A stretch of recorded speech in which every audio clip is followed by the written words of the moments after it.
Assalamualaikum warahmatullahi wabarakatuh. Selamat datang di channel Lentera Nabi. Sebelum lanjut ke part selanjutnya, dukung channel ini dengan melakukan like, subscribe, dan komen. selamat menyaksikan.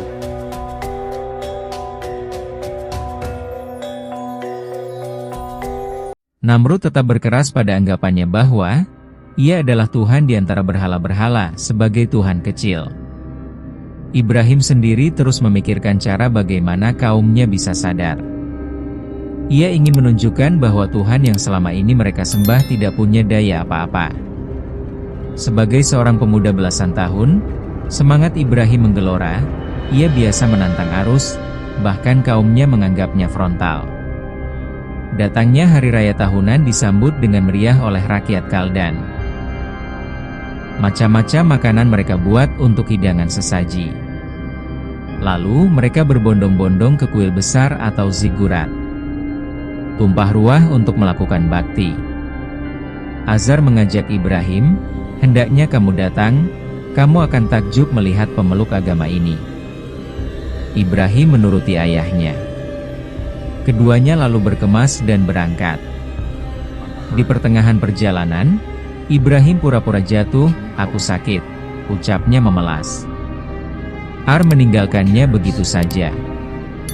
Ibrahim segera bangkit, bibirnya menggumam, Demi Allah, aku akan meremukan berhala kalian setelah kalian bubar. Quran Surat An-Naml ayat 57. Ucapannya terdengar oleh orang yang berada di belakangnya. Setelah acara pemujaan selesai dan kuil telah sepi, Ibrahim mengendap-endap. Setelah memastikan tidak ada orang, ia segera melompat masuk. Di dalam kuil, macam-macam makanan berserakan. Ibrahim gusar, tidakkah kalian makan? Kenapa kalian tidak berbicara? Quran Surat As-Saffat ayat 92. Ibrahim semakin keras berteriak. Tetap tidak ada reaksi apa-apa. Ia ambil kapak, lalu ia mengamuk sekenanya. Menghancurkan semua berhala yang ada, sampai tinggal patung yang paling besar. Ia biarkan saja. Lalu ia kalungkan kapak di lehernya. Ia sendiri segera melenggang meninggalkan kuil. Ketika mendapati Tuhan-Tuhan yang mereka sembah remuk dan hancur, rakyat Kaldan berang, Siapa yang melakukan semua ini pada Tuhan kami?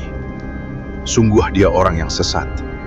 Quran Surat Al-Anbiya ayat 58-61. Kasak-kisik ini menjadi isu terbesar. Semua merasa marah, gusar dan geram. Seseorang yang mendengar ucapan Ibrahim melapor, Aku mendengar seorang pemuda yang berkata demikian. Orang-orang memanggilnya Ibrahim. Aku rasa dia biang keladinya. Namrud murka besar. Ia tangkap Ibrahim, lalu ia bawa ke kuil. Ibrahim menjawab dengan teka-teki. Bahkan aku pelakunya. Ini yang terbesar.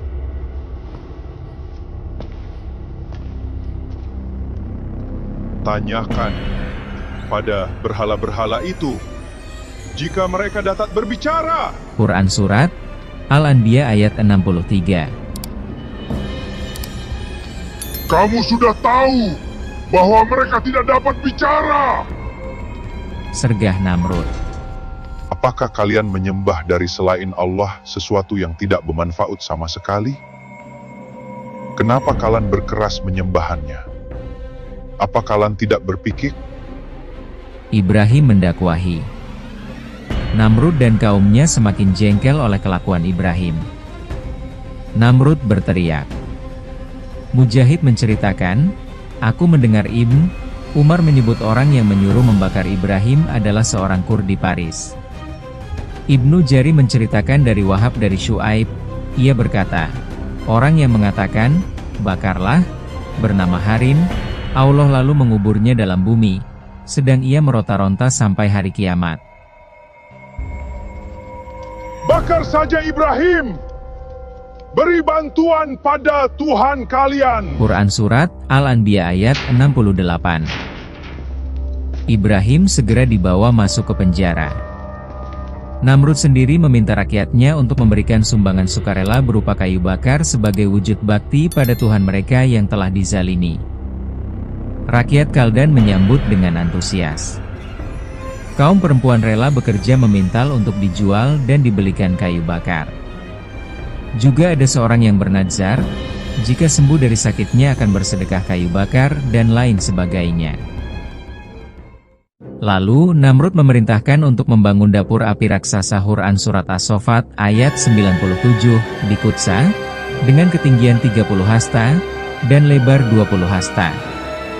Setelah menunggu 40 hari, kayu-kayu sudah menggunung lalu diumumkan hari pembakaran Ibrahim. Api dinyalakan. Gunung api menjelma. Hingga jika ada burung jauh tinggi di angkasa melintasinya akan terbakar karena panasnya nyala api. Namrud puas, tapi kemudian ia kebingungan. Bagaimana cara memanggang Ibrahim? Bagaimana cara memasukkannya ke dalam tungku raksasa itu? Setan segera datang untuk mengajari membuat manjanik, atau alat pelanting. Hizan, seorang Kurdi menyelesaikan pembuatannya. Ibrahim diikat, diletakkan di salah satu sayap pelanting, di sayap lainnya diletakkan bandul pembobot yang siap dilepaskan.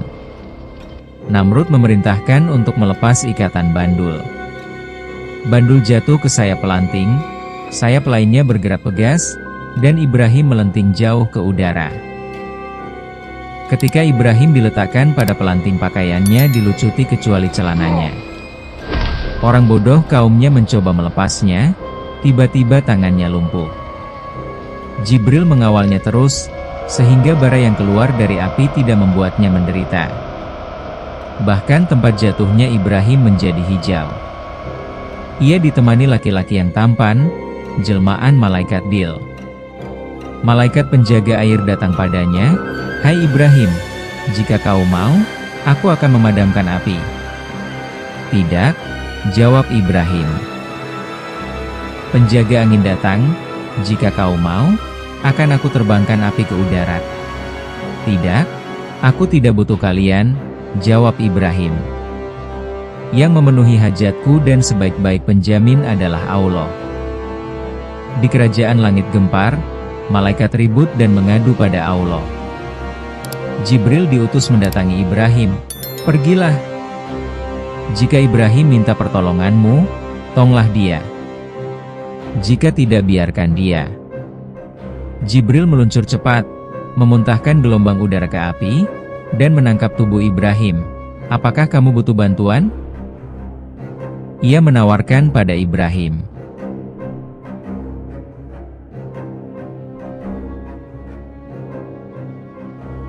Jika pada kamu tidak, akan tetap deh jika pada Allah iya. Jawab Ibrahim. "Mintalah pada Tuhanmu," ucap Jibril. "Telah cukup kiranya, ia melihat keadaanku." Ibrahim benar-benar berserah hanya pada Allah Subhanahu wa Ta'ala. Lalu Allah berfirman, "Wahai api, dinginlah kamu, dan bawalah keselamatan pada Ibrahim." Quran Surat Al-Anbiya ayat 69. Ka'ab al-Ahbar menceritakan, setiap apa saja berusaha memadamkan api kecuali cicak, ia justru meniupnya.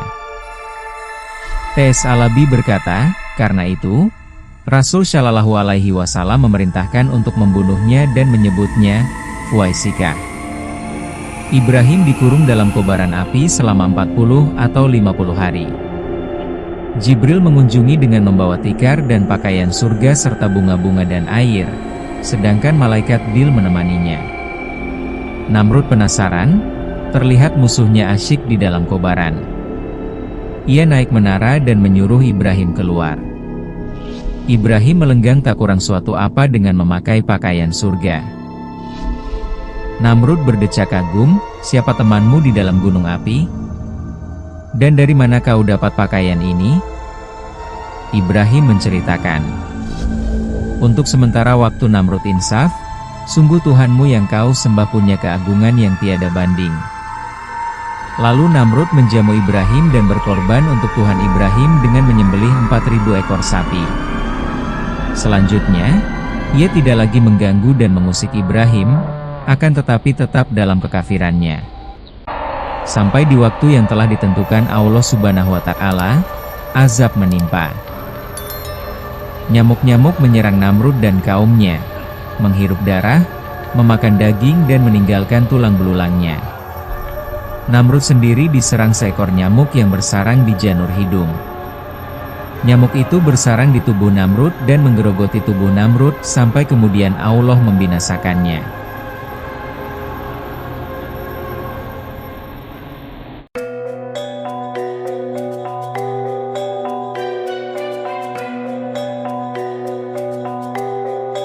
Cerita selanjutnya akan tayang di part 12.